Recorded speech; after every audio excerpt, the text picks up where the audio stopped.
khole uthando luyasekelwa luneyishwe lehlale zibuka ziqaphile kuthetha ngisho umama Zimiphi ensizweni yakhe ethi awungikhulumele noSibanibani angisamboni kahle yentombini uyangizwa akubizi wenu athi siyoshaya inqakala emfuleni machine hayibo ugcineni niyobona intombi ubika amathizethizeni kwasha kwacima ugeze ulethelwa amanzi uhamba ungafuni uhamba uthetha uyophathwa kahle kodwa intombi ayazi ingoba kusekelwe namhlanje makukhona into enixabanisayo ubani umuntu insizwa zangakini zidla umnjonjo ezonikwa intombi eqome ngakini nabafowenu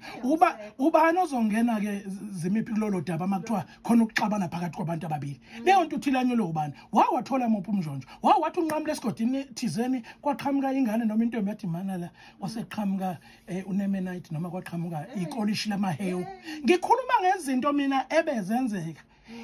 ukuthi yini lekhandela isikhundla uya phambili uzoba umakoti khona izinto oziqala uyintombi ngoba Zimiphi lenkulumo esuka ilaya